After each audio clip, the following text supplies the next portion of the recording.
They wouldn't even like gobble, like nothing, like not even close. Like, I Things are mean, late here this year.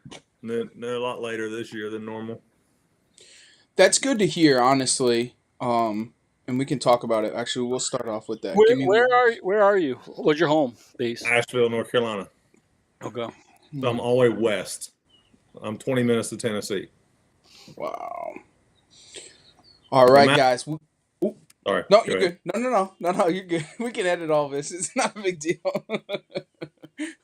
All right, guys. We are back with Pat Newcomb from Newcomb Hunting, man. How are we doing, Pat? I'm excellent. Hope you guys are tonight. Yeah, we appreciate you jumping on. I know it's in the heart of turkey season and you're running around killing birds and whatnot, so we really appreciate it. Before we had gotten on, we were kind of talking about we might as well just have a little bit of gobbler report. And you were saying that you think that it's a little bit early this year, that you're seeing things a little bit behind. Yeah, I think as far as Western North Carolina, which is my home, I just got, I was a week late into the season because of my travels early. I hunted youth with my daughter, and that was kind of one of those, the turkeys were really grouped up. So now we're 10 days or so into the season, and the birds I feel like are just now starting to want to play the game. It's been tough up until the last day or two, and we're starting to see a difference now. That truly makes perfect sense, honestly.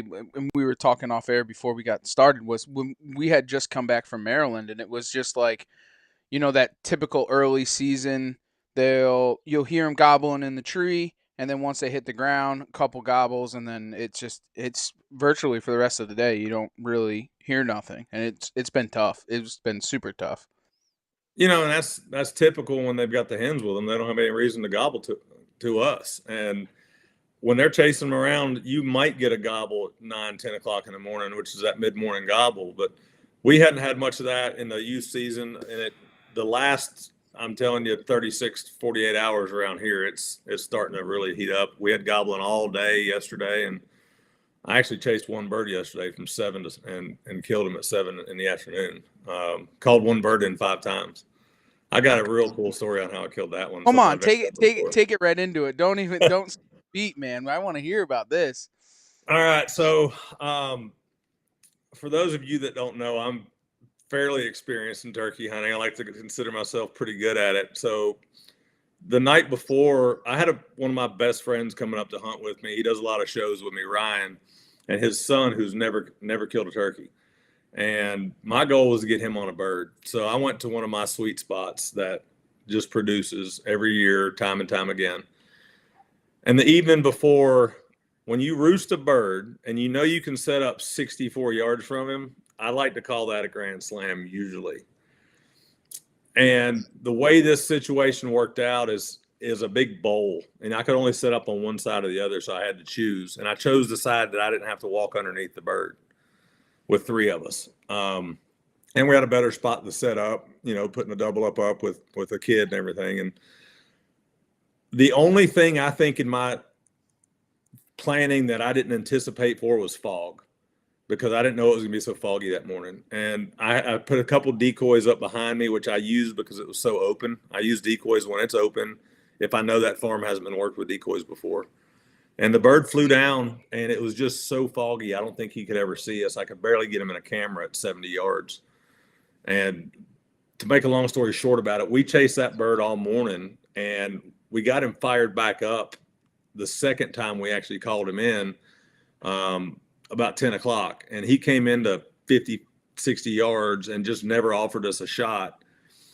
And when he walked off, my buddy said, I have to leave here at 11. He lives an hour and a half from me, and he had to pick up his other kids from school. I said, all right. So about 10:45, we're taking a walk to the truck, and as soon as we go to put our foot across the fence, that bird gobbled again. And I said, okay, let's sit down. We set up real quick. This bird was maybe 100 yards from us, and he gobbled and gobbled and gobbled and gobbled and never moved. And Ryan's kind of checking his watch, and I finally looked at him. I said, how long do you have? He said 3 or 4 minutes. I said, and we're not doing any more of this. And we got to go. I don't want to educate this thing, So I whipped around, took him back to my house. I mean, I ate lunch as quick as I could, and I was back over there. And I got right back on that bird as soon as I got over there. And I chased him in a big, I'd say horseshoe shape. I'd call him in, he'd work out. I'd move, I'd call him in, and he'd work out. And it just happened over and over until finally about 4 o'clock, maybe 4:30. I knew he was headed back to his roosting area. So I said, I'm going to go get over there. And I went back the long way so I could beat him there. And it's a wide open field, and I didn't know where he was going to cross it. But I knew the birds like to travel this one hillside. So I took one of my blinds, and I turned it around behind me, and I put it and I tucked in the middle of a wide open field. And I said, we'll see if this works or not. And I had a hen come out, and then 30, 45 minutes later, sure enough, the gobbler appeared from the direction I knew he was coming from. And he's a mature bird, and it doesn't help that a week ago my daughter shot the bird that was with this one during youth season. So I knew he was kind of going to be a little trickier because it's only been about a week.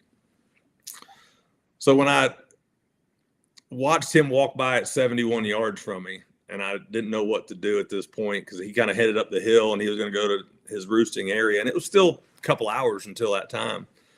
I decided to make a move and crawl all the way up to the top of the field in the direction that he went, assuming, like turkeys do, he'd go back in the woods with that hen for a little while and then come back out. And my assumptions were 100% correct. I got to the top of the hill. There was no turkey. I moved about 50 yards down, which was my mistake, towards his roost. Just in case I had to make a move, I could back off the back of that hill easy. And sure enough, he pops out 75 yards away from me again. And this is where the story kind of gets interesting because he works out into the field following this hen at a 45-degree angle away from me. His roosting spot's to the left, so I'm assuming he's going to go down and work across the hillside back to where he'd roosted, at least I know of, the last 2 nights. And everything was going great. He's gobbling. I'm not calling. I'm not doing much. I've tried. He didn't care anything about it. He's following his hen around. But now he's walking 75, 100, 125 yards, and he's getting into this big bowl, but it's wide open field with one little patch of brush in the middle of it, maybe the size of 2 trucks. And I said, you know what? I've had enough of this bird beating me up today. I'm going to make something happen or I'm going to bust him because I knew I wasn't going back in there today because I was headed to hunt with my brother. And I started taking the blind and setting it out in front of me. I'd grab my tripod and my camera and move it, and then I'd butt scoot. And I did that, and I'd turn the camera on and I'd video, and then I'd do it. And the entire time I'm doing this, the bird is at full strut facing my direction. And I don't know if he thought it was just a big object coming. At this point, I didn't know. I do net later when I looked back at it. But so I do this for a solid hour. And as I'm doing it, he is coming at an angle closer to me, but he's going to be off this hillside where I can't see down. So I just keep going. And now I'm fighting daylight, not really daylight, but roosting time. And I'm knowing he's not going back to his normal roost. He's roosting in this other spot where they do a lot in the bottom. So I've got to kind of speed it up. So now I'm kind of at a quick one. And I'm not a little guy. And it's not exactly easy for anybody, I would think, to grab a blind, a camera with a foot lens on it on a tripod and put it out in front, grab your shotgun and butt scoot 1.5 feet at a time. So I do this and do this and do this. And long story short, I get within the shooting range of him. And right as the hen's going in the woods, he's at full strut at the bottom of the hill, and he turns to the side and he offers his neck up in the air, and I let him have it. And he rolled back and flopped. And it was one of those long hunts that you literally lay down on your back and just wonder, how did that happen? Did that just really work? And that's one to add to the book for me to use in the future. Never been one of those that reap or anything like that, but that was cool. And I immediately called my buddy Ryan as soon as I got down to the bird to FaceTime with him. And I'm telling him the story before he even knows I got a bird. And I said, right here, you see the blind? And I'm standing 40 yards from it. It's on top of the ridge. So it's skylined, in other words. But our blinds have mesh on the top of them. And this is the reason for the mesh on the top of them. I'm sure we'll get into the discussion about that. But It's because it sees through. So if you look behind me, you see how it sees through to the wall. That makes it disappear. I've tried some full fabric and it just doesn't disappear the same. And he said, "What are you talking about?" And I zoom in on the blind and he can't see it. And I think the entire time the turkey just didn't see it. I thought maybe he saw movement, but he didn't see it. And it just worked out. So it was an interesting hunt. And I got my first Eastern for the year. And he ended up being a 11-inch double long beard, both beards 11 inches, inch and a half spurs. I mean, he was a tank. Wow, that's so cool. And I think for you, it's even better because you make the blinds. So for it to work like that, like it all came together, and it's not like you were reaping with your own blind.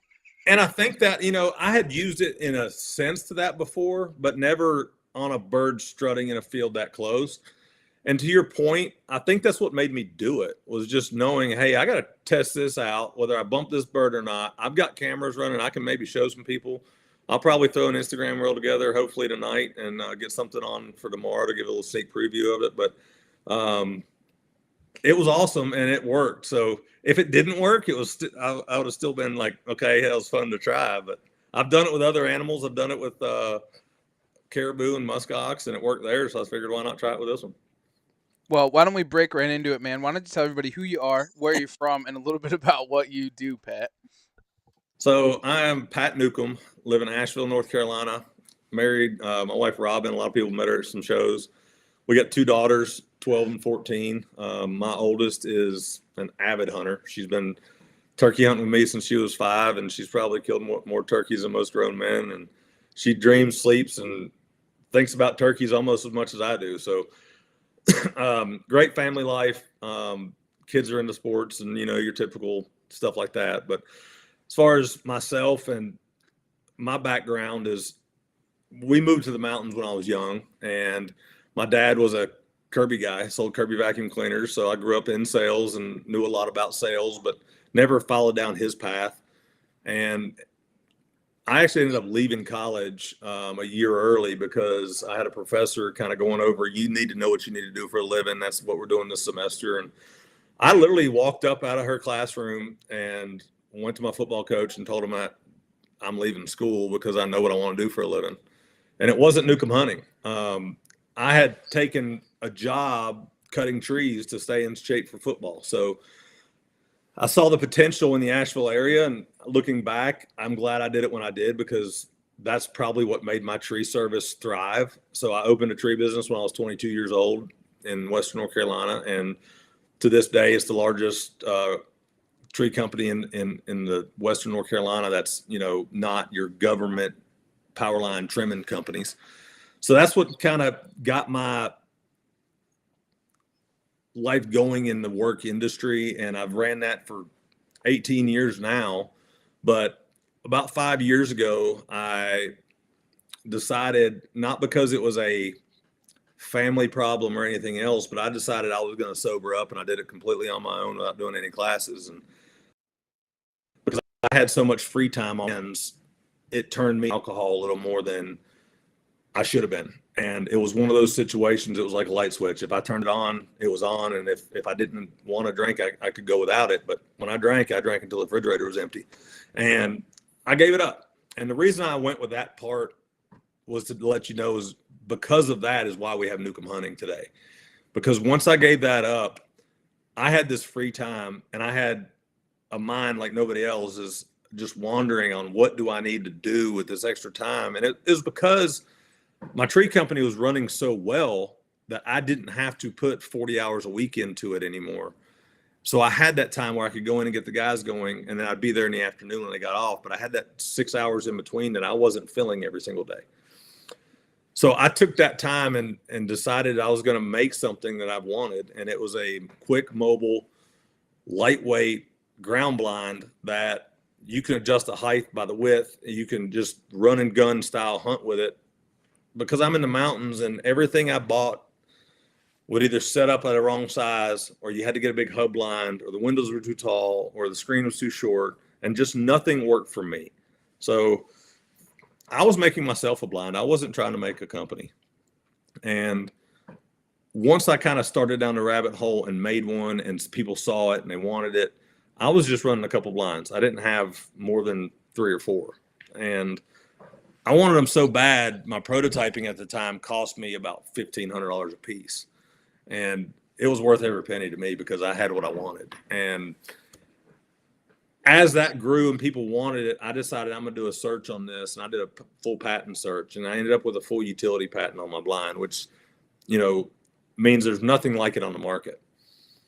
So I made a trip down the mountain to True Timber, which is just about an hour from here in South Carolina, because I had reached out to Mossy Oak and Realtree, and I'm a nobody, and they didn't get back to me. Don't blame them. I give all the guys at Mossy Oak a hard time about it now, but I walked into True Timber and asked to speak to Rusty Sellers, which he's the president, and they asked me what time my appointment was, and I said, I don't have one. And they said, well, it doesn't work that way. But I grew up doing door-to-door Kirby sales, so that's how I worked. And that's how I've ran this entire company to today. When somebody calls Newcomb Hunting, they don't get an office. They don't get anything else. They get the phone that's in my pocket, because that's just who I am. And I'm going to run this company the way I want to run it. And after getting to talk with Rusty for literally, they gave me 3 minutes, and a light bulb went off in his head. He liked it. He's offering me money for the patent and everything else. And I didn't want that part of it. I wanted the journey of what I'm doing now. So I worked with him, and we started the company in True Timber. And at my very first trade show, Mossy Oak is now coming to me. And that's how we grew into True Timber and Mossy Oak. And since, actually, as of maybe about a month ago, we have transitioned to solely Mossy Oak camo. And it's basically because I let the market speak and tell me what it wanted. And when we came out with these leafy blinds in Mossy Oak, it absolutely took off, and it crushed our sales on the other side of things. And the Obsession flat panel is still very popular because some people don't like the leafy blinds. So that's why we kept it, along with the habitat for waterfowl hunting. But I'll let you guys ask me some more questions in a minute, but that's just kind of what got me started into Newcomb hunting, and the passion for it just came from my love of hunting, and especially the wild turkey. So take us through how it actually started, and how it came to fruition, like in your mind, that you wanted something like this, and where did it start? Was there any was there failures throughout making this? Because I know it doesn't come like instantaneously. It doesn't. And just to give you a little backup, this was not, we started the company 4 years ago. It took me 4 years, 4.5 years to get a patent. So this was before Primos came out with their little screens. It was before there was any 2 or 3-sided blinds. There was only your 4-sided structures, or the guys that had the tent poles with the fabric that unrolls, and you're sticking these tent poles in the ground and everything else. So yes, of course there was struggles, because you're trying to create something that doesn't exist. And I knew it was based off the structure of, I wanted a screen out in front of me. And that's what I tell people our blind is. For the ones that are listening, it's a triangle shape, but it's only 2 sides. So it's like if you were to take a TP and cut it from the center of the top straight down the middle, and then take half of it. That's what our blind looks like.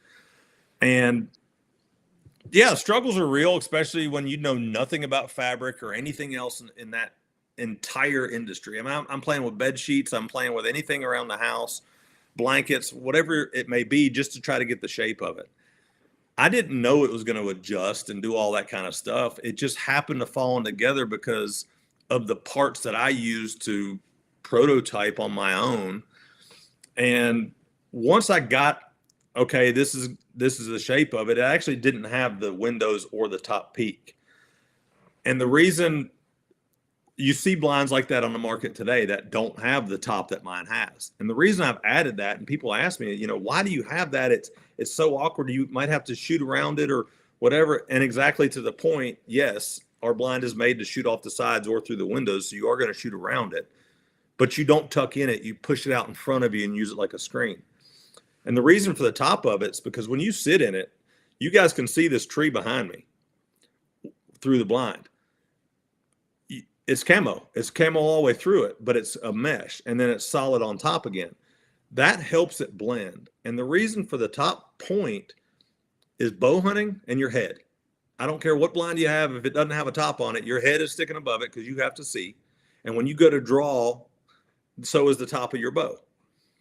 So this point to me in my mind was have a point there. It will block some movement, whether you're turning your head, whether you're drawing a bow, whatever it may be, it blocks that movement. And it just naturally came to the fact where it made it naturally disappear. And I've actually prototyped some with that see-through camo that you're seeing on all these blinds just because it would be cool. And it makes my blind stick out. It's not the same because you don't see through it from the outside like you do this one. So yeah, there were struggles and they were real, but no worse than anything I've ever else done in my life. Nowhere near as bad as starting a tree company. I can tell you that. So what makes the Newcomb blind different, or what makes it so versatile to be able to use it in so many different scenarios? So first off, there is stake loops on it if you want to or need to on a real windy day, but it is the only 2-panel stake-free blind with adjustable. I'm going to call them hinges, I guess, for simple terms, but adjustable corners and hinges, because the wider you take our blind, the lower the windows go. So a 5-year-old kid can sit behind the same blind a 6'5" man can. You can adjust the height of it based on the width of it. You can drop the center pole, roll it up. That's how I like to prefer my preferred way of carrying it in the woods, is I don't break it all the way down. I drop the center pole, roll it up. I throw a bungee around it, and I carry it just like a walking stick or, just a little pole in my hand. That way I can set it up in literally a second or 2 or 3, and you're hunting again. So for your mobile hunters, your coyote hunters, your deer hunters, your turkey hunters, whatever it may be, it's a blind that you can set up anywhere you want, hunt fence lines, hunt open fields, hunt whatever you want, thickets, and you can set it up in seconds. And that's how I originally developed it. But the poles on them are 72 inches long on the regular size. And the XLs are a foot taller. So they're long when you roll them up. So if you try to put it in the trunk of a car or on an e-bike or whatever else, it's not that convenient. You couldn't fly with it without paying extra. So I knew I had to make it break in half. And that's why I designed them now. They all come in a carry bag, like a little folding chair, weigh 3 pounds, 30, I think it's 32 inches or 34 inches long is the regular size when it's folded up. So they're compact, lightweight, as mobile as you could ever find a blind being, and just so easy to use. And they conceal a lot of movement. When you're sitting behind it, you don't see your lower level at all. But I also don't like the feeling of sitting in a full blind with a roof. So I'm still out there hunting, and that's what I swear has made my daughter a better hunter, because she grew up hunting with these. And you can still get busted. It's not full concealment, and I don't want it to be, but it's enough to help you out when you need it, whether it's deer hunting or whatever. And they just plain disappear in the woods. And that's what really makes them unique. Especially people look at me, and I also looked when I started the company is this is a turkey blind. And that was 100% my thought. And I used it coyote hunting, but I never thought about deer hunting with it. Being a tree guy, I was saddle hunting before these saddle hunters ever came out. And I was up a tree 35 feet. I believed in that. And I killed deer, and I was successful. So I didn't change. And we talked a little bit about, you have to market when you own something like this. So I started deer hunting with it. And I realized real quick that the deer didn't see it. They don't see it at all, especially the leafy ones. And I started killing bigger bucks. I started hunting areas I would never hunt before. I'm not trimming out shooting lanes from trees. I'm hunting thickets. Deer might not be here today, but I'm over there, or you can move or whatever. And just the universal of it that all came together has been what's so actually special about what this blind offers. And I think you're kind of like just breaking up that silhouette, which is something that's super important when you're hunting. Like you said, you used it backwards and breaking up that silhouette, and how important that actually is, more than concealment. Just that breakup. The breakup, and then also, how many times have you been in the woods and you've got the perfect setup, and the sun's coming up and everything else, and then next thing you know, you're out in the sun and you're just glowing. That's the worst thing you could have, right? So you use it as shade. You can literally adjust it to the sun and have that sun hit the top point of the blind, and now it's blocking you and you're staying in the shade, and it's concealing those movements. Or I've fluffed them up over my head, and I've used them as rain tars before, and I use them to block the wind. And there's a way to use it. Not every hunter is going to try it, and that's fine with me. But I've had a lot of guys tell me I will never use that turkey hunting, but I'll use it deer hunting. And you guys are big into podcasts. Turkeyseason.com. I don't know if you guys know Paul Campbell, but listen to his last podcast or one of his last ones about his turkey hunt. He was one of my friends and is one of my friends, I should say. And he said, Pat, I'll use this deer hunting, but I turkey hunt old school and I don't use that kind of stuff. And he just said on his podcast, and he threw a nice spiel about Newcomb hunting in there, because he was hunting a bird down in Alabama and roosted it and realized there was nowhere to set up except for one single tree in a dead brown red clay area. He said, I'm going to stick out like a sore thumb. And he went in there and used the blind, and I'll be surprised if Paul doesn't use it a lot more turkey hunting after the story he told about it.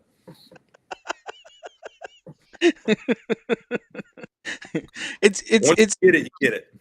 Yeah, and it's kind of funny, and you see it, right? Like, you walk through the shows and whatever, and you see it, and you're like, man, that thing's super cool, but I'm not really sure how I would use it, right? And then you get one in your hand, and you're like, whoa, hold on, this is a whole totally different ball game. Yeah, and I think the reason for that is, I've done over 100 trade shows, and I hear people walk by that never stop and talk to me. That's a nice little blind. That'd be great for kids. I don't need that. This, that, the other. I don't need a toilet seat, but I use it. Okay. I don't need this blind to kill turkeys. I've killed plenty without it. I've killed plenty of deer without it.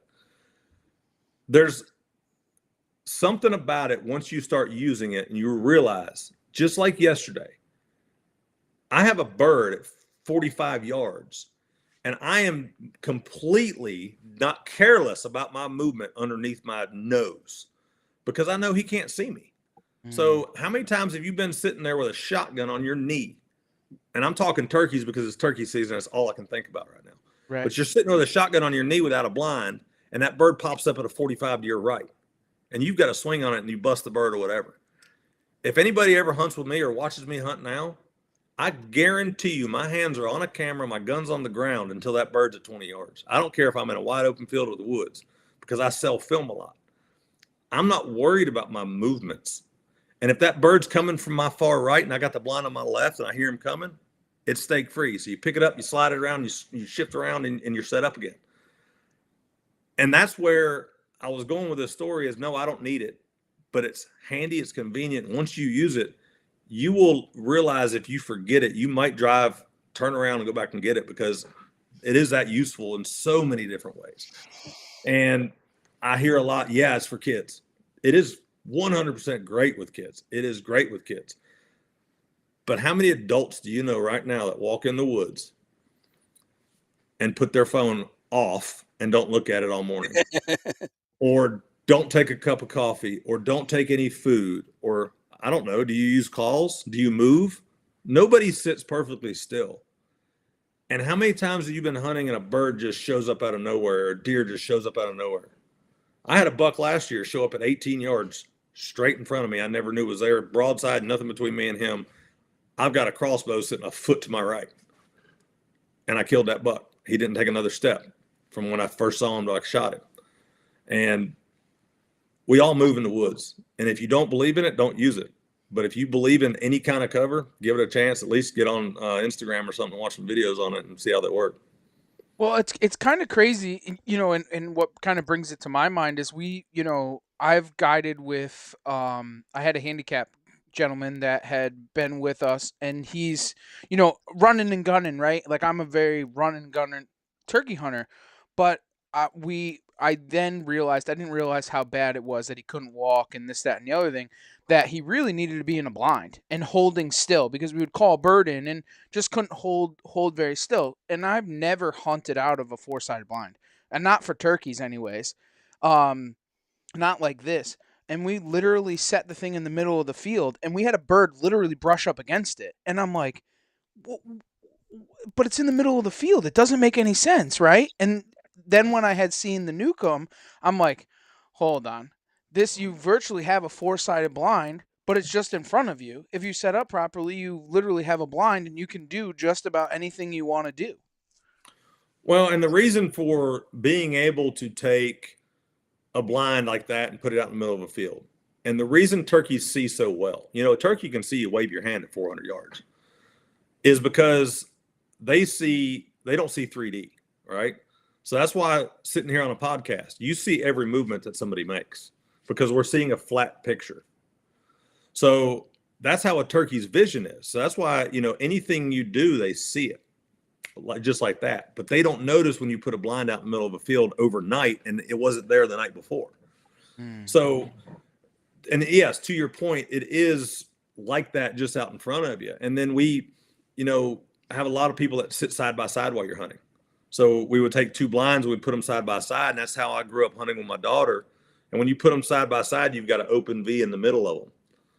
And for kids, any blind you put them in, I don't care who it is, or I shouldn't even say kids, people that don't have the hunting experience that, a lot of people don't have the experience in the field that we might, because we do it a lot more. It's hard for somebody to pick up a gun and swing it left to right. It's hard for somebody to go in one window, out another window. I don't care what blind you've got. It's got dead spots in it. Our blind doesn't have dead spots. Yes, there's an inch or so on each side of the windows and one in the middle. So if you're in it with a shotgun, you got to pull left to right. Every once in a while, you have to back out and go out another window.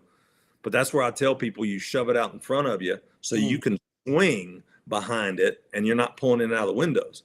But where I was going with this was when my daughter was young and 5, 6, 7, whatever it may be, she couldn't even shoulder the gun or the crossbow she started shooting when she was 7. So we were on a shooting stick like a lot of people are. I don't care if you're an experienced hunter, deer hunting at long range, you're using a shooting stick, or if you're an amateur, you're probably on one now. But when you're in a shooting stick and you've got to move left to right and that window's 12 inches wide, your field of view for that shooting stick is very minimal. So with that open V in the middle, we were using that. So you've literally got the entire 200 degrees in front of you or whatever it may be where you could swing that gun or weapon. And that's how we've had a lot of success with it. But that's what made me create what is now our double up system. And I created a panel that goes in between those two blinds. So if you and I are hunting together and we're on a morning hunt and we want to take this double up system and we put two blinds together with the double up, it's 7 pounds for the entire system. It packs up in one bag. You can set up the entire thing in a minute and a half. Okay. Now we're hunting a field edge. So we needed that extra cover. Even though we're two adults that can hunt, now we've got front and both sides pretty much covered. Now this bird's gobbling off the ridge and we need to go. We need to run and gun this turkey. You drop that center panel, you roll it up, you throw it in your pack. Now we've each got our separate blinds that we can run and gun with. So our entire system that we've created is made for the mobile hunter that likes to run and gun, that gives you a quick setup, whether you want it little or you can get up to 11 feet wide with our XL double up. So we're making it. And then one thing I haven't touched on, is we have two size blinds. I created the market to begin with just the regular size. And it's really designed, if you sit on the ground, to like your low profile 6-inch or so turkey chairs. For somebody like me that sits any higher than 6 inches behind a regular blind, the windows are just, they're too low. You're seeing over them. And I was okay with that because I'm a run and gun hunter. I was like, I'm going to sell a buttload of these and that's all we need. I never even thought about an XL until I started selling at the first, second, third shows. And everybody's like, hey, do you have a taller one? I sit in a chair. Hey, I sit in a sling seat or whatever it may be. And I was like, oh, there's those kind of people too. I forget about this. Just because I don't do it doesn't mean other people don't. So we came out with the XL, which is a foot taller. And it's great for your chair hunters. And it's great for somebody that wants to chair hunt in the fall, deer hunting, but a run and gun turkey hunt on the ground. So that XL blind, you can sit a foot taller. So you can sit, 16 inches off the ground in a chair or whatever it may be. But if you want to run and gun, you can take that same blind, spread it out and sit right on a cushion or right on the ground with the same blind. And then to your wheelchair point or the handicap, we've been selling a lot of our XL systems, the double ups, for people that are taking the elderly or taking the handicap out in the woods that really need that extra cover and you can sit a while. And I'll give you a little sneak peek on it. We're actually coming out with one here in the fall that's even a foot taller than that, and it's going to help a lot of these track chairs. And we're doing a small launch with it. We've only ordered a select number just to try it out. It only rolls up, 4 foot in a bag, and it's less than 4 pounds, so it's still lightweight. But we're going to be launching another model just because there's still a market for the people that want to sit even higher than you or I would sit in a chair. So you can sit in like a normal foldable chair behind the XL, just like you would, just a regular chair. Yeah, like let's just say a camping chair, right? Mhm.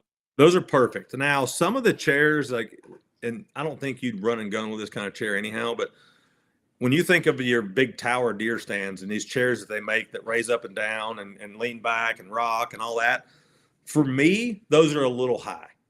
I tell people roughly your 16 or so inch chair is perfect behind the XL. But last week I was in one of those chairs. I was filming my dad on a bow hunt, and I sat in one of those chairs because I was trying to get up higher than him because I was wanting to shoot over him behind an XL blind. It still works. It's just not ideal for the way I hunt. So and then a regular size, if you're running and gunning sitting on the ground, you would run a regular size. Or well, actually no, because XL you can just spread it out and bring it down too. So I'm glad you said it that way.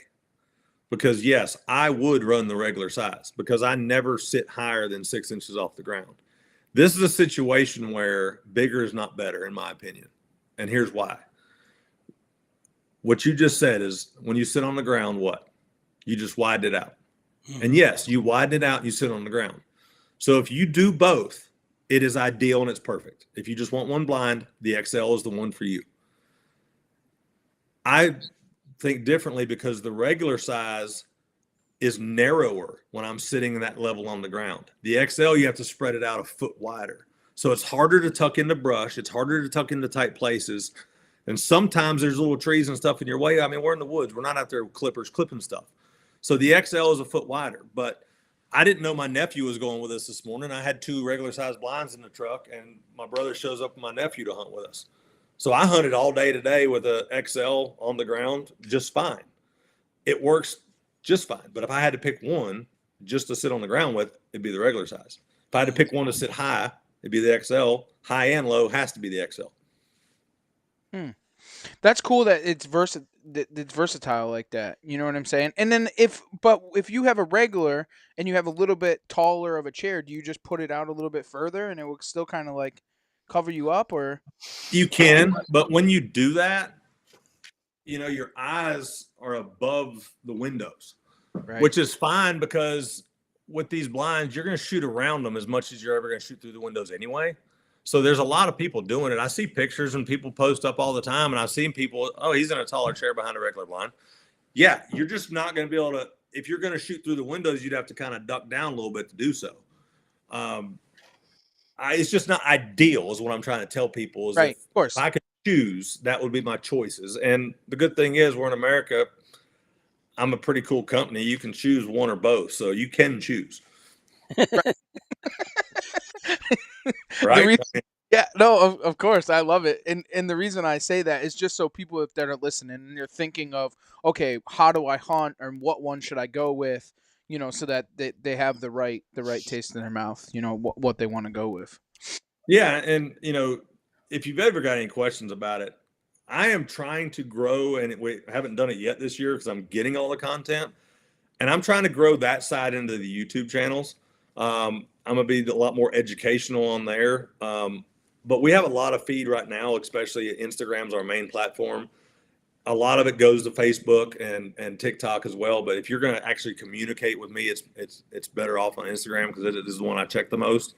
But we're pretty informational on there, and a lot of our videos are showing you the setups and how quick it works and all that kind of stuff. But if there's questions that you cannot find online, I'm going to tell people to call me. And I have conversations with people every single day to ask the same questions that you asked.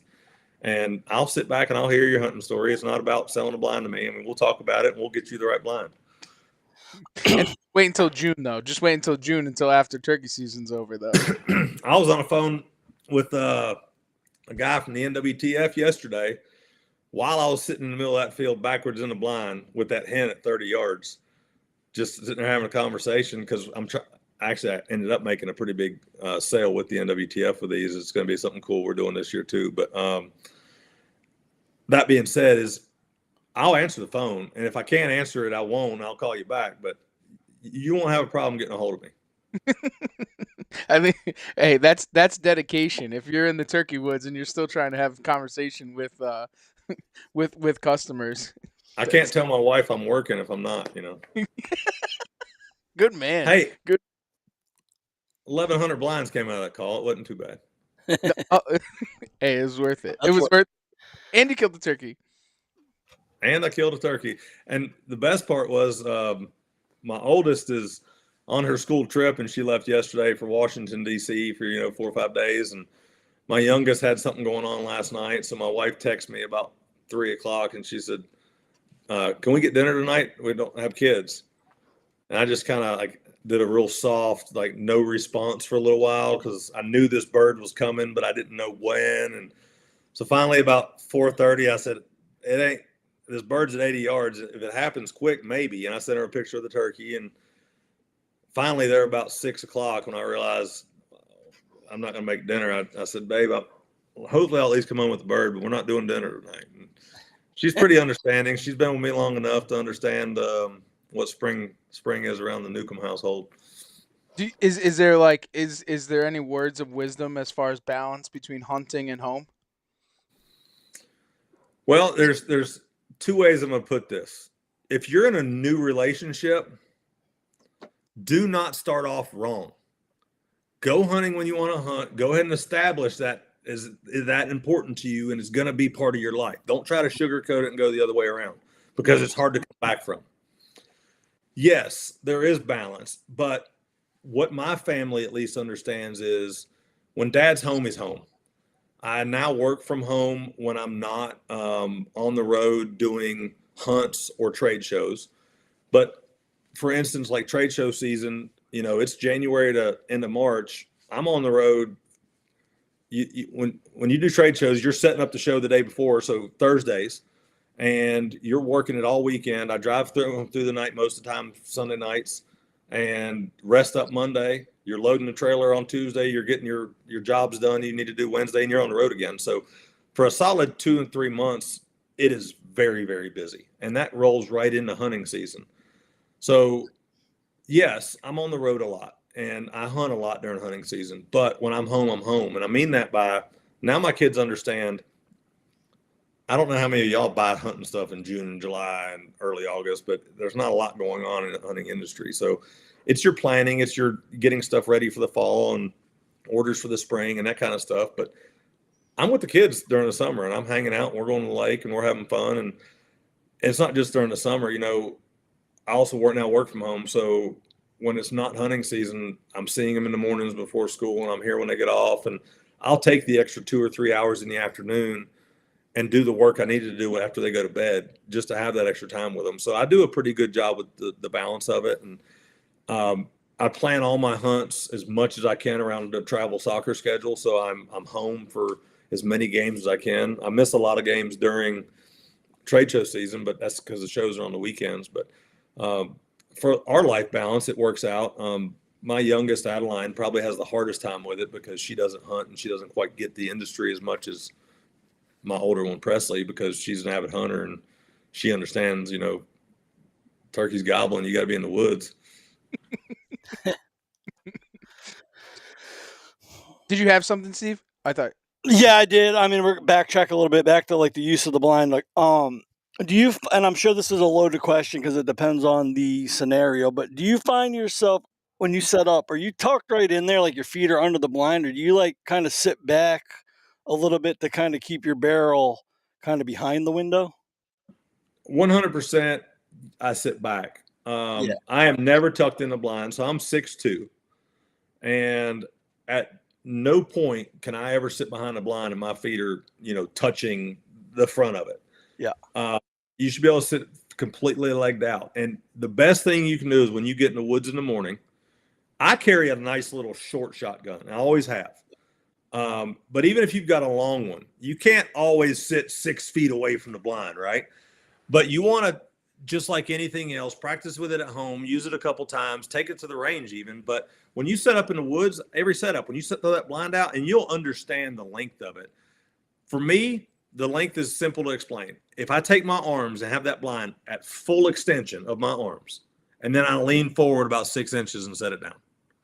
And what that does for me is it makes it where you can pull up with a gun and pretty much scan left to right. You might have to pull back, an inch or two to scan. That's fine. As long as when you pull up, that gun is just outside those windows. You want to be able to have it outside the windows a little bit, or a crossbow or whatever it may be, so you're not shooting the fabric like in any blind. Had a story about that just 2 days ago.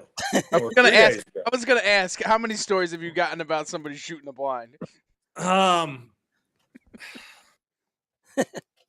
Archery 2, one of which probably 3, 4, 5 years ago, I was crossbow hunting. I'm sitting side by side with a buddy of mine. He's maybe sitting 6 inches ahead of me, so it's not like I'm shooting him, right? But the bird is kind of moving right to left, and I'm scanning, and I'm meaning to shoot through that big open V in the middle, and I stick my arrow. As soon as I shoot, I see the bird fly off, and his blind hits the ground. And it went straight through the side pole, and it broke it down, and he looked at me just straight as could be. He says, "What's the warranty on these things?" And I don't know why, but I had a roll of black tape in my bag. I popped it up. We black taped it, and we ran it to blind. But the other day, I told you I was sitting in a high chair because I wanted to film my dad. And why this happened the way it did, I have no idea. But I do have an idea. But right off the roost, we got birds. And one of them's kind of circled behind us. And I'm telling Dad, get ready, get ready. And my dad's 70. He's sitting behind one of my double ups, regular size double up. And I'm sitting in a chair behind him, behind the blind for filming. And when he thinks the bird's coming in, the hens come in, he drops to a knee, just perfect. Drops to a knee where he can maneuver and do his thing. And the bird doesn't give him a shot and walks off. Well, about an hour later, we got another one coming. Well, this one I can see coming off my left shoulder through the brush. And I'm literally giving my dad, he'll be here in about 10 steps, 5 steps, 10 yards, whatever it may be. And he's going to pop out 10 yards to our left. I mean, he's going to be right here when he comes out. Get ready. I'm not looking at Dad because I'm in the camera and I'm trying to be on a bird. And if you've ever filmed, you're in the camera. As soon as he shoots, I just hear whack, and I knew the sound. There's a picture, and nobody can see it, but he literally sticks his arrow in the side pole of the blind, and it's still waving there. And now the bird's at 8 yards, like, what has happened? And he kind of putts and runs off. So yeah, anytime you hunt behind a blind, you can hit it, right? Like whatever it may be.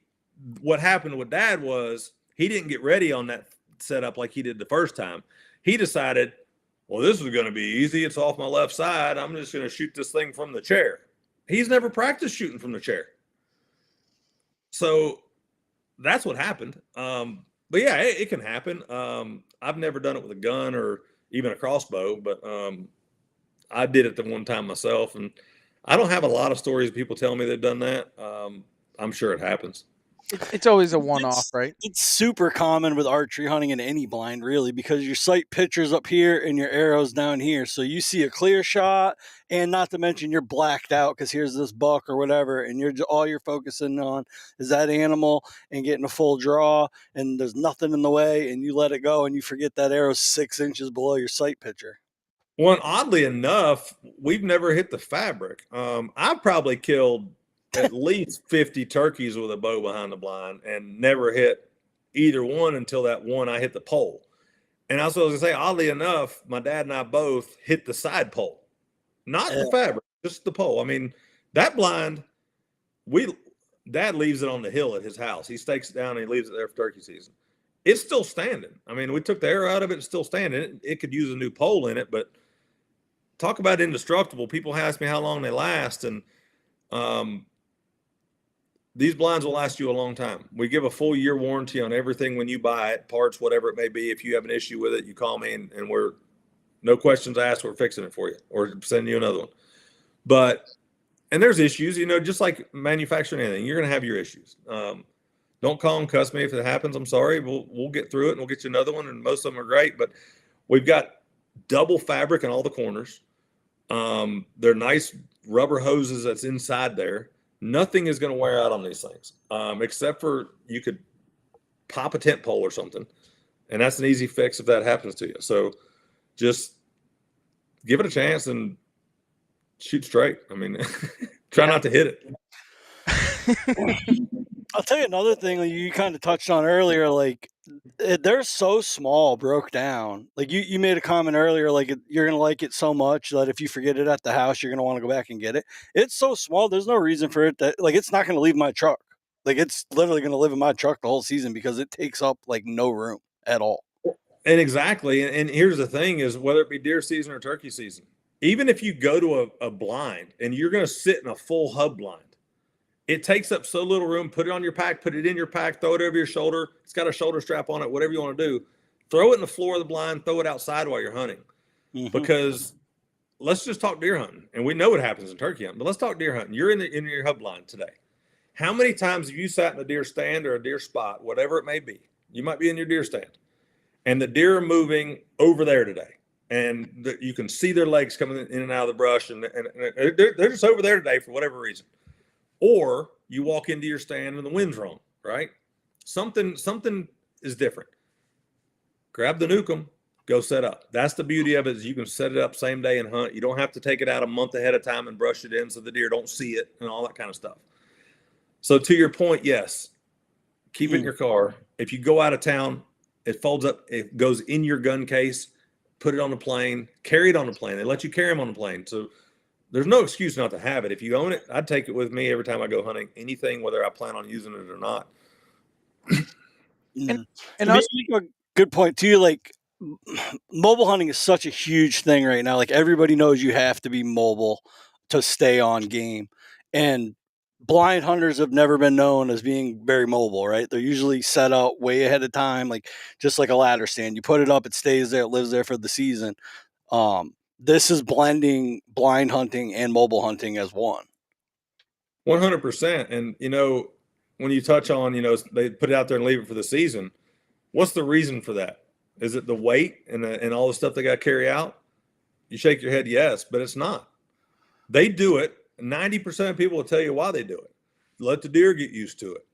Are you kidding me? How many times are you out there hunting and you've never seen this deer before anywhere on camera or anything else, or you're hunting game lands or whatever it may be? Let the deer get used to it. Or do you know your deer that well where you hunt? Because I don't. I mean, I'm sorry. I kill deer every year I've never seen before. So yeah, I mean, either way it is, there's a reason people leave them out there long enough, and that's not your mobile hunter, and it's not the people that want to be mobile.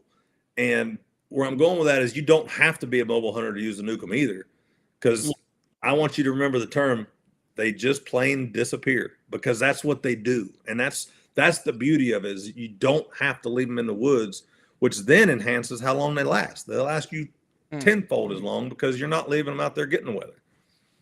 They're only out there when you're out there with them. So what is it? They're not getting deteriorated. They're not getting beat up. They're not. It's just a tool, and it's a good tool to have. I mean, think about rut, right? And we were just talking about it. What happens when somebody goes and they're saddle hunting and they're going?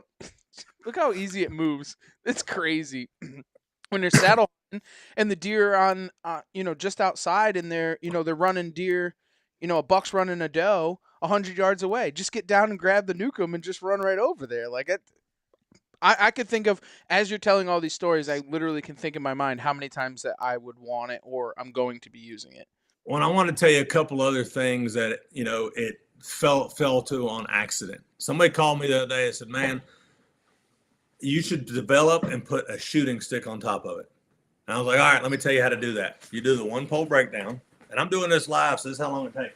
Do the one pole breakdown, and when you roll it up, okay, and you put a bungee around it. That's how I carry it in the woods. Naturally, on top, this fabric rolls up, you have a shooting stick right on top of it. Okay, so that's a natural thing. How many times are you walking through the woods and there's cobwebs in front of you?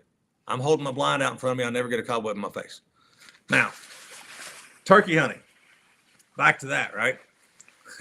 I know there's somebody listening if you guys don't do it. Does anybody do the fly down cackle? And a lot of people will grab a hat and try to make it sound like a wing, or they're carrying a wing. Yeah. And I've got these people that I meet at trade shows, and they're like, oh man, that's just one more thing I got to carry. I'm already carrying my pack and my gun and my shooting stick and my wing. I was like, all right, start leaving your wing at home and carry a blind. And I'm like, well, how am I going to do my fly down cackle?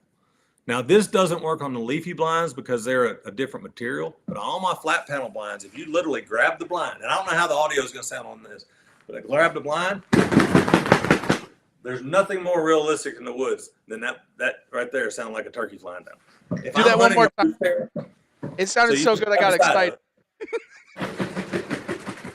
And you just literally grab one side and shake it, and it sounds like a bird flying down. I mean, and it works. I've had birds pitch right down to me, or if I know I'm hearing other birds fly down, I'll grab that blind and do it. So I've had people come up to me now that we've been selling these for 4 years and tell me stories about these blinds and stuff that they're doing with them that I've never thought about. So you guys are going to teach me something with them too. And I don't know all the tricks. I just like turkey or deer hunting. I don't know everything about them. I'm not ever going to. So you learn something cool, post it up, hit me with it. And I want to know because these things offer you a lot of different things. Yeah, it's definitely one of those things where, like you said before, like if you walk by one at the show, you'll be like, oh yeah, that's cool.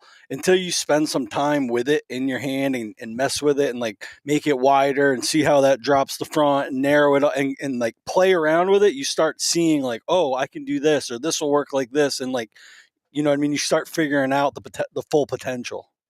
You know, and you asked me challenges earlier, right? Has there been any challenges? And that right there, 100% is the biggest challenge we face as a company from day one till today. And it's educating a market about something that they don't know about, right?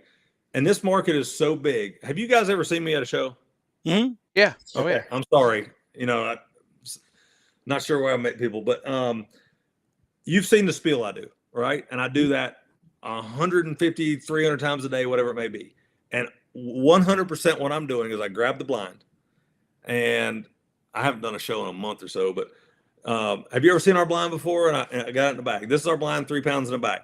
You can adjust the height of the windows based on the width of the blind. I spread it out and show them it adjusts. You can do a 1-pole breakdown, roll it up, and you're on the go. And I do that part of it. The poles fold in half, so I drop to a knee. I fold it one side in half, show them it folds down. We offer it in 2 sizes, regular and XL, sitting on the ground to a low-profile chair. You know, do the whole spiel, and then go through the different patterns, this and that. That is the problem, especially when you start going and selling it on Amazon, Optics Planet, whatever it may be, hanging it in stores, social media even. Social media, you can't sit there and have a 30-second conversation with people all the time. So that is the struggle, and that's why, you know, I leap at opportunities when people like you know, hey, you want to be on a podcast? Of course I do, for you and for me. Like, but that's the struggle, is it's educating a market about something that they don't know anything about and teaching somebody that you don't have to have it, but it's a tool in your tool cabinet, and there's a tool for everything. And there will be a day where you might want to butt scoot across the field after a bird, and this offers you that opportunity. So they can outlaw reaping in some states. They have done it. I haven't heard anything about butt scooting across the field yet. I'm going to try that one again. Newcomb. Yeah, You don't just hunt them, you nuke them. That's right. Pat, I got one last question for you, man. You probably already know what it is, but we want to know, Pat, what drives you outdoors? You know, not to draw this into a spiritual thing or anything else, but that is probably the biggest. Please do. Go ahead. You're good with it.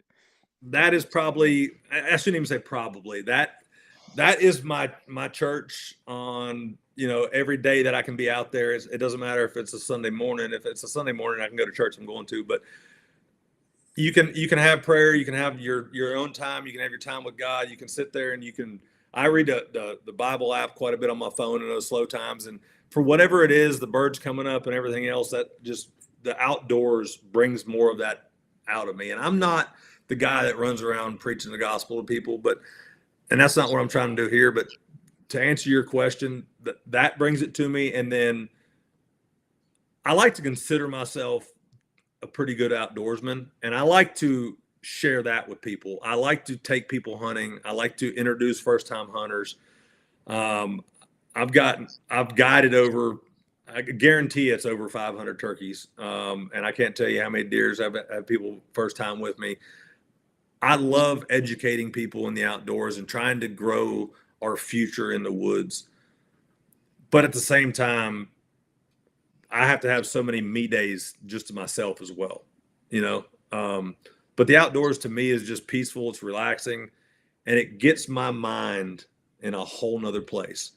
I'm not going to say I can turn work off because I own 3 companies and that never turns off, but it gets me away from the everyday life of the phone calls, the Zoom meetings, the running to the shop and having to deal with the guys, all that kind of stuff. So the outdoors to me is just my peaceful, happy place that I can enjoy with people, and I can have even more fun sometimes by myself. So it, as a whole, it's just, I love every bit of it. There's some of my best hunts. I've never heard a gobble or I've never seen a deer. And it's people that don't hunt will never understand that. You know what I mean? Mm-hmm. Mm-hmm. But that's the truth behind it. And, you know, as a respect, the turkey, especially, you've heard it if you turkey hunt. Well, you don't kill a bird, just come to my house, hunt in my backyard. You know, I mean, we've all heard that. And people shoot deer off their porches, whatever it may be. That animal is not the same animal when you step 150 foot outside your house and you try to call it to you, or you go out there and you smell wrong for deer season, right? And the respect I have, especially for the wild turkey and their fight to survive. I mean, an average gobbler lives 2 years, okay? A hen, when she decides to breed, has a 50% chance of living. And then the turkeys, how many of them even make it 2 weeks? Mm-hmm. But the respect I have for game in general is also one of the things I think that really drive me to the outdoors, whether it be, you know, some random caribou hunt I went on in Greenland or a turkey hunt 5 miles from my house. Seeing nature every day, whether it's a little cardinal or whatever it may be, is just, it's a magical thing to me, just knowing what those creatures do to survive. And we didn't touch on this at all, and it's completely a whole nother topic we could talk about for hours, but we just dealt with Hurricane Helene here in Asheville. And this area is, I mean, it was devastated. And I dealt very closely with a lot of people because I was on the first faces they saw, because I was in the tree business and all these other tree companies weren't even running and our power companies weren't even out, and we didn't see anybody for a week. And the reason I'm tying that in is because I had all these raw feelings and emotions coming from people that I'm telling, it doesn't matter if you get out of your neighborhood or your house, you can't get out of Asheville, all the roads are closed and flooded or falling in or whatever it may be. Like, you're not going anywhere. So now I'm like up close and personal with these people, and they're crying on my shoulder or laughing with others. Like, it was a really emotional couple weeks, but still is, I should say. But the reason I'm relating that to that is you can drive around here today and see complete hillsides of nothing but trees falling in every direction or all same direction. You know, I couldn't help but wonder, I didn't get out a lot this year deer hunting because we were working the storm. I only hunted a handful of days around here, but I couldn't help but wonder, like, did the turkeys survive? Did the deer, like, how many of them died? Like, you know, we have acres upon acres of trees that have fallen, and I live on a hill and my driveway flooded out. Okay. I mean, like, just there's devastation everywhere. And God's the only thing that answers that, because my turkey population is still fine. These birds are gobbling, deer running around. I mean, it's how in the world do these animals survive? And if you don't respect those little red-headed creatures, the deer you hunt, you better start, because go outside in a storm by yourself and, I don't know, sit in your underwear and see how you feel for an afternoon, let alone all the time and what these creatures go through to live. And, you know, us just to have the chance to get out and hunt them and chase them after they fight like that to live, I mean, it's a pretty amazing thing. And that's my story. I mean, that's what I love about the outdoors. I love it. I think it ties in. There's been a lot of really good what drives you outdoors, and I think that is a full picture, Pat, and we do appreciate it, honestly. Can you just tell everybody where they can find you, where they can check you out, where they can go and get a blind, so on and so forth? Yeah, so we are at Newcomb Hunting on all social platforms. Instagram, like I said, is our main one. I'm also Pat Newcomb at Newcomb Hunting is my personal page on Instagram. But I'm the one that mainly drives the Newcomb page as well. So you can reach me directly on either platform, on either one on Instagram.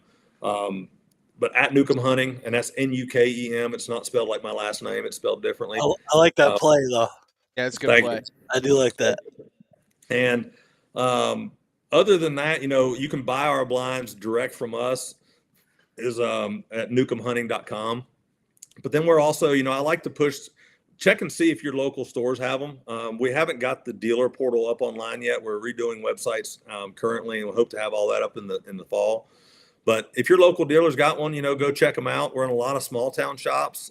We're not in a lot of big stores yet. We're working on that, but Optics Planet, Amazon, Walmart.com, all that kind of stuff, you can find our products. But if you have trouble finding them, look up Newcomb Hunting and get a hold of me, and I'll make sure you get one to the house. And it's funny, this time of year, I get a lot of guys calling me, hey, can you have that thing here in 2 days? Hey, I'm going to Missouri. Can you ship it there? And we're going to get it to you if we can. You might have to pay a little more for shipping, but we'll get that thing to you. Absolutely. Pat, we really appreciate you jumping on, man. We're looking forward to nuking them this season. Go ahead. One more thing. We did Outdoor Drive. That is a coupon code on our website only, so on newcombhunting.com. That will give 20% off to anybody listening that wants to use that code. Just at checkout, use Outdoor Drive. Sweet. Awesome. We Sorry to appreciate interrupt you there. I forgot to throw that in. Oh, no, that's cool. that's an important thing to interrupt on. Yeah. So everybody get on over to Newcomb Hunting, use the promo code Outdoor Drive, save yourself some. But once again, Pat, we really appreciate you jumping on. We appreciate what you're doing. And we're looking forward to nuking them this season. And for everybody else,